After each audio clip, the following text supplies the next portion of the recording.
안녕하세요. 오늘 소개해드릴 SF 영화는 넷플릭스 오리지널 영화 디스커버리입니다. 이 작품은 2017년도에 제작된 찰리 맥도웰 감독의 영화로 사후 세계를 소재로 했지만 영화를 깊이 들여다보면 관계와 기억에 관한 영화입니다.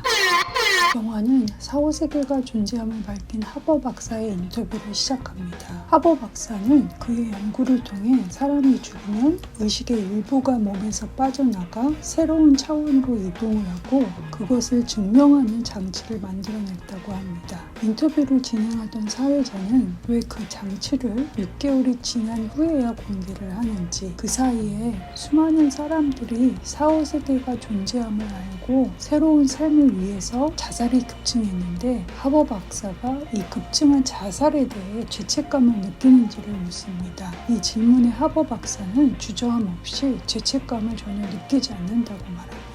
그리고 인터뷰를 모니터로 지켜보고 있던 앤디가 갑자기 총을 꺼내 극단적인 선택을 합니다. 이제 새 출발을 할 수 있어서 감사하다면서요. 영화는 이렇게 도발적인 오프닝으로 시작했다가 2년 후 하버 박사의 큰아들 윌이 아버지의 연구소가 있는 섬으로 향하는 장면으로 넘어갑니다. 윌은 배 안에서 아일라라는 여성을 만나고 어딘가 낯익다는 생각을 합니다. 아일라는 그런 윌에게 거리를 두고 목적지에 도착해 헤어집니다. 사실 아일라가 이 섬에 홀로 온 이유는 극단적인 선택을 하기 위해서입니다. 그녀에게는 5살 아들 올리버가 있었는데 그녀가 깜빡 잠든 사이에 파도에 휩쓸려 사망했습니다. 그래서 아일라는 새로운 삶을 위해 바닷가에서 자살 시도를 하는데 마침 윌이 목격하고 아일라를 구합니다. 아일라는 자신의 계획을 망친 윌을 원망하지만 윌은 아일라가 걱정돼서 자신의 아버지 하버 박사의 연구소를 찾아갑니다. 하버 박사의 연구소에선 극단적 선택을 시도했던 사람들이 함께 살면서 하버 박사의 연구를 돕고 있었습니다. 아일라는 윌의 아버지가 하버 박사라는 사실에 놀라고 연구소에 머무르기로 합니다. 이후 윌과 아일라는 점점 가까워지고 하버 박사의 실험을 돕다가 사후 세계의 진실을 알게 됩니다.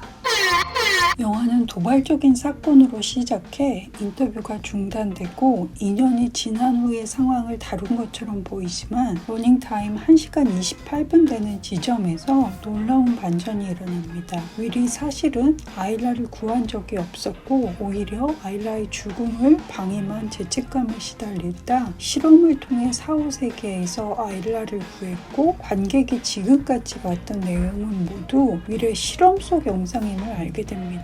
이 반전 부분은 인터뷰 장면에서 사회자가 6개월 동안 무슨 일이 있었는지 궁금해했던 그 기간 중에 일어난 것인지 아니면 충격적인 인터뷰로부터 2년 후의 이야기인지가 약간 모호합니다. 그래서 영화가 난해하고 개연성이 의심되는 부분도 있지만 전형적인 서사 방식에서 벗어나 새로운 방식으로 이야기를 전달한다는 점은 장점이라고 할 수 있습니다.